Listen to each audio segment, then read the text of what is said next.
What up, Blockheads? Today I am answering all of your Q's with my A's. That sounds weird, huh? Yeah, it does.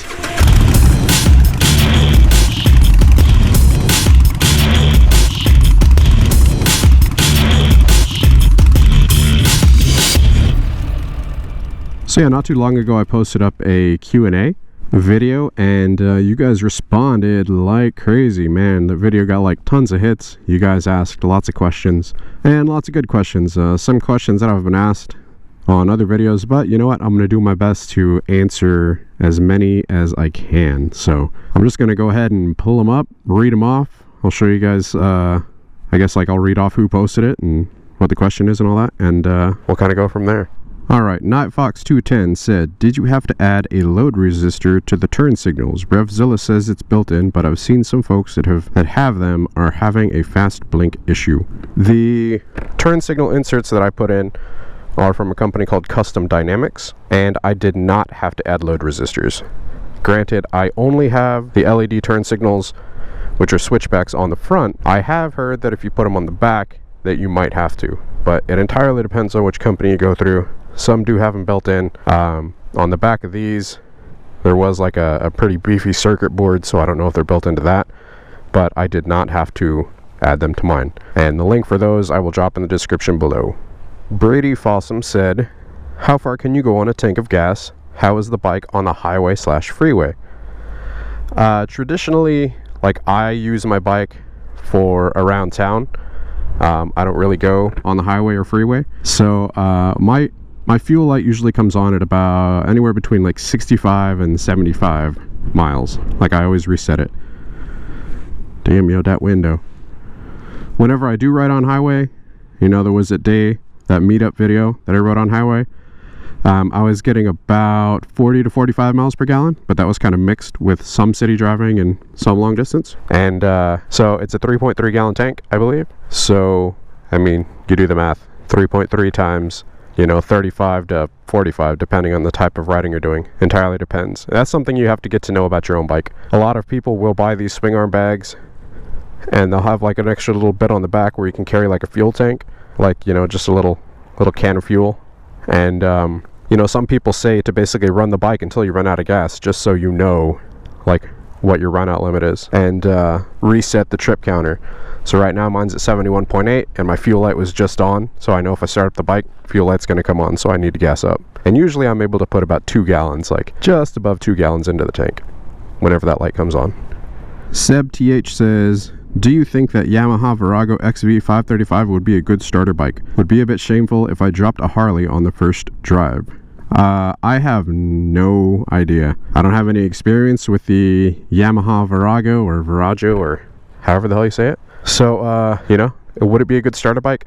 That's entirely up to you. I get that question asked to me all the time. Very common question, you know, like, is this a good starter bike? And I have a video dedicated to the Iron, and people asking me, you know, like, is the Iron 883 a good starter bike? To me, it was a good starter bike for me. Does that mean it's going to be a good starter bike for you? It entirely depends on your comfort. So, you know, like I said, what could be a good starter bike to me could be not a good starter bike to you. Like I said, this was a good starter bike for me, but, you know, I probably could have started on something bigger. I probably could have started on 1200, like the Harley 48, to be honest, but it was a nice bike to grow into. So, it entirely depends on you. My biggest piece of advice, go down to a dealership, sit on the bikes, talk to the guys, get some information, and yeah, I mean, it's entirely on you as to what is a good starter bike or not, and your comfort level. Alright, John Merrill says, sucks that you can't lane split. Yes, I agree. It sucks that we can't lane split. Statistically, it's much safer for motorcycles to lane split and lane filter. Why they don't allow it, I do not know, but it's pretty stupid. California has some stupid ass laws, but that's one of their better ones. Alright, Langarang says, hey man, I have a full face and a GoPro setup, but when I switch from my non-DOT half shell to my full face, my riding actually goes to complete shit, to the point of riding through red lights and misjudging corners. Any suggestions? Coming up on 20 with a 14 Street Glide Special. I feel like I could bring a lot to the cruiser vlogger world.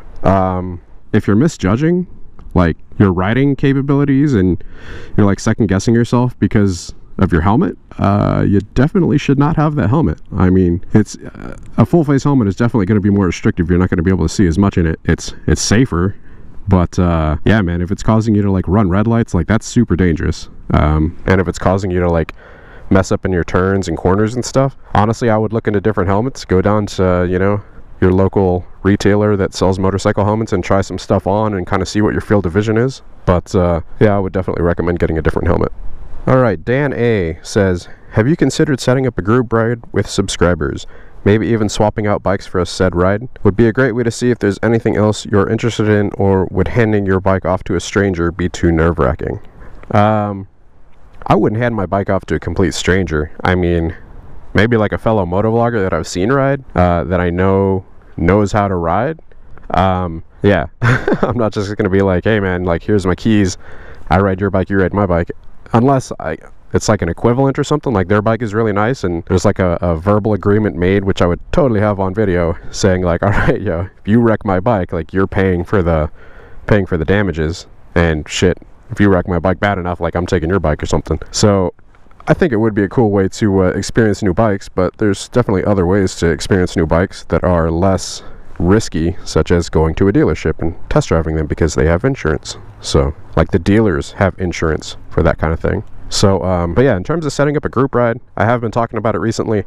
I actually just talked to a fellow motovlogger, mentioned it, and there's been a lot of guys on YouTube that have said like they live locally here in Central Florida. So yeah, I think it's something that's definitely gonna look into here pretty soon. I am a little busy for like the next month, so probably not within the next month, but you know, maybe soon after that. There does seem to be a lot of interest in it, so yeah, definitely something to consider.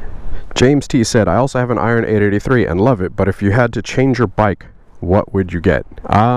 Honestly, I mean, I would probably stick with the Cruiser just because I love the way the bike looks. Like, to me, like, you gotta ride something that you love. And it's, I mean, a bike is just, it's so much more than just the specs and, you know, the numbers on a piece of paper. There's just something about it that whenever you get on it and you start it up and you kind of feel the rumble and you know how it responds, like you develop a connection with that bike. So I absolutely love this one. I have no regrets about buying the Iron 883.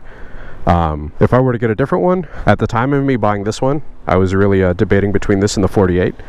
I would probably have gotten the 48, but other than that, maybe like an FZ09, because my buddy had one and that's a fun little super torquey style bike. But yeah, like other than that, I'm not really sure. I don't know, I'd have to research the hell out of that, because I researched the hell out of this one. So yeah, what would you get?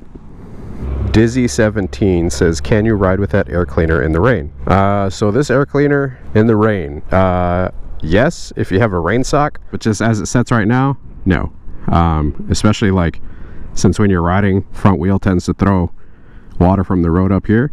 I would definitely not recommend riding with it in the rain. I actually need to change out that filter here pretty soon, clean that up a little bit. West Chaz says, thanks for the upload, really nice, greetings from Munich. Greetings from Orlando, Florida, brother. Sir Sancho, is that Sancho? Sir Sanaco? How the hell do you say your name? I always saw it as Sancho until I just like actually tried to read it. Sir Sancho says, will we ever see your face or possibly meet the old lady in a vlog? Will you guys ever see my face? Yeah, I think at some point you definitely will. I don't know. I'm not doing a face reveal just yet, which is kind of funny because everybody kind of gets this image built in their head about what I look like based on my voice. I know I do that with like radio DJs and stuff too. Like you hear them on the radio and you're like, oh yeah, like you get this image of what this person looks like in your head even though you've never seen him before. But yeah, like I'll definitely do a face reveal in the future. I think I'm gonna set it at like a subscriber goal, so maybe like, I don't know, like 30,000 subscribers we'll do a face reveal. In which case, I mean, that'll probably be soon based on how many people are subscribing and how the channel's growing. You guys are subscribing at an awesome rate, so I appreciate that. On that note, if you guys are watching this and you're not subscribed already, go ahead and hit that subscribe button down there. Real quick, just click.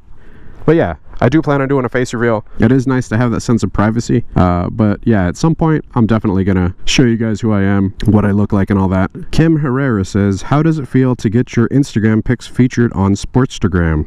It feels pretty good, pretty awesome. I mean, it's a big page. I'm definitely glad that they liked the bike enough to share it. You know, I have posted up a lot on Instagram. Instagram has actually grown a lot quicker than I thought it would. But yeah, it's cool whenever bigger pages share your bike and, you know, show you some love, because I've worked hard on it. I've definitely worked hard to get it to where it's at right now. So, and there's, I mean, more stuff that I want to do. So as of right now, I'm definitely happy with the way it looks and how it performs. So yeah, it's cool that they shared it. Kim Herrera also says, do you feel pressure to modify your iron since the iron is the easiest and most popular to modify? No, not at all. I don't feel pressure from anybody. I do what I want to this bike. I'm actually going to do some things to this bike that a lot of you guys probably aren't going to like. But, I mean, at the end of the day, it's my bike, and I'm going to do what I want with it. So, yeah. Sorry beforehand. I don't know. Kim Herrera, you got a lot of questions, brah. He also said, also every motovlogger I watch does the same mods to their irons. Tank lift, speeder relocation, short shots. Do you modify for aesthetic or function? I would say both. I mean, the stage 1 was definitely done for function as well as aesthetic. The headlight grill was done for aesthetic. Gauge relocation and tank lift, also aesthetic. Seat was for function and aesthetic. Swing arm bag, definitely for function. So it's just kind of a combination of the two. LEDs, also again, the headlights and the LED running lights, also done for aesthetic and function. I mean, if it serves dual purpose, that's awesome. And I do plan on, you know, doing some more function mods in the future. Jesse Collins said, I have an 09 Nightster 1200N. What mods do you recommend? I already have the FP3 and love it. 09 Nightster 1200? I don't know, man. I know it's a really super similar bike, but it entirely depends on what direction you're wanting to go with the bike. That's the cool thing about the Sportsters, is that they're very malleable. You can take them in whatever direction you want. Some essential mods, I think you definitely need to upgrade the seat if you haven't already. Once I upgraded to the LaPera Bare Bones, like night and day difference over the stock 48 seat as well as the stock 883 seat. And the grips, would definitely recommend getting new grips because the stock grips suck. I like these knurled grips on the gloves, much more grippy. I don't know, I like them a lot. But other than that, man, it's entirely up to you and what direction you want to go with it. So yeah, I mean, you can do bobber, you can do a cafe style, make it into like a chopper. So entirely up to you. Jean Yves Martin says, I see you changed your tank top. Yes, I did change my tank top. Bearded Rent says, I really like the iron. I went to our local shop because I'm in the process of buying a new bike. I sat on a 14 iron 883 and really disappointed. Still love the bike, but disappointed because I'm 6'2". And with my feet on the pegs, my knees are in my chest. On to finding something else. Good job for actually going to the dealership and sitting on the bike. This is what I'm telling you guys. Like, y'all are always asking me, like, is this a good starter bike? Is this bike gonna fit me? Like, I honestly cannot tell you that. It's entirely up to you.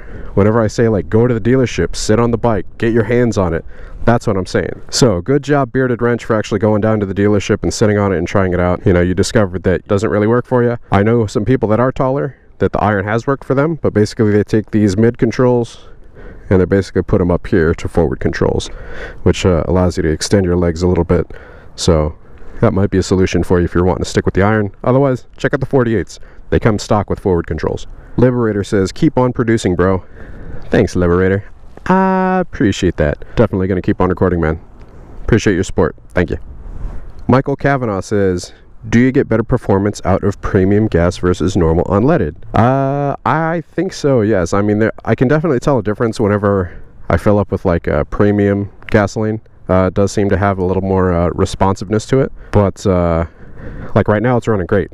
And the last place I filled up was Costco, which is premium gas. So, did you ever get a good auto tune? Once again, by Michael Kavanaugh. No, I did not ever get a good auto tune. I just switched back to the stock, or the Vance & Hines can map, and I've been running that ever since, which is great. Like I said, I do mostly city riding, and I think the auto tune is mostly meant for people that are doing like longer rides. But yeah, I just kind of gave up on it. If I do some rides in the future, you know, I'll definitely try it again, like out in the country and stuff like that. But as for now, no, I didn't. Wacky Pocket says, can you make a video where you walk around the bike and show all the mods you have? Yeah, definitely. I've actually been wanting to make a video like that here pretty soon, updating everything. Or I don't know, I see a lot of those videos on YouTube where, you know, badass iron, all my mods. And yeah, so at some point I'm definitely gonna walk around the bike and show you guys. I do want to get all the mods that I have purchased on the bike, so I need to get the damn LED taillights on there. And whenever I say that, it's not as easy as just popping these out. I actually have to get a jack, lift the bike up, reach into the fender, and take these whole things off, and then I'm switching them out to like these little tiny small ones that stick out like that far instead of like this far. Little rocket boosters there. Mr. Hassey says, I got the Wisemac Daymaker knockoff. It isn't perfect, but better than stock and maybe equal to genuine Harley. I don't like that there's an inconsistent beam from start to finish on low. High beam is actually useful and worth the $50. I don't know the one that I got. Mine's a Daymaker knockoff as well. I did provide the link in the video that I put up, but I mean, my beam is pretty consistent on low and high, and it got like tons of ratings, so you can find that link in the video for my LED Daymaker style install. Mr. Hassey also says, my fiance has a Mac, and you may want to preemptively wrap the charger with electric tape. Is this on the f***ing Q&A? No, that's not even a question, bro. What are you doing? Has there been a guy in that van the entire time? What's he doing? He's taking a piss on the other side right now. Alright, Gonk says, sup bro, question, what is the one biggest thing you wish you knew before starting to motovlog, like costly mistake or tips or trick you figured out after starting? How much time it would take. It does take a lot of time. I mean, you are dedicating a lot of time to it. Right off the bat, I do wish I knew how to edit videos like more quickly, but that has been a learning experience, and I'm pretty fast at editing videos now. Otherwise, I mean, I knew a lot of stuff. Because of my background. I knew video production, I knew audio production, you know, I knew video editing, I knew audio editing, so graphic design, web development. So there's definitely a lot of stuff that I already knew that kind of matched up well into creating a motovlog. So yeah, I would probably say just like more efficient video editing, because that's where a lot of the time is taken. Mandoman747 says, what's your take on an Iron 883 as a starter bike? If not, then what cruiser would you recommend as a starter? Once again, I did a video on that, and I'll link you to it in the description or something, or just search the channel for, you know, tips and information segment. But I totally did a video on, you know, I think it's titled, is the Iron 883 a good starter bike? So go search for that on the channel. Tony Kiefer actually responded to that saying, the bike mostly depends on your comfort. There is no good starter. Price-wise, always get used, because you will be pissed if you drop the $7,000 Harley. A lot of truth to that. Entirely depends on your comfort zone. So up to you. Meko P says, what are your thoughts on the Hammer 1250 kit? Would you ever consider it for your iron? I have heard awesome things about the Hammer kits. Actually, I've done a lot of research on some kits. They're not the cheapest, but they are definitely seem to be the most put together. And yeah, I would definitely consider one for the iron. I am planning on upgrading it to like a 1250 or a 1200, and I do need to do some more research on it before I go that route. But yeah, I've heard some really good things. I know they've been in business a while. I know they have some reviews for them like on Revzilla, and those guys seem to know their stuff. So yeah, I think yeah, from what I've heard, they seem to be really good kits. But that's up to you guys to research if you're considering throwing that on your bike. Do your research, and yeah, don't just rely on what I'm saying here.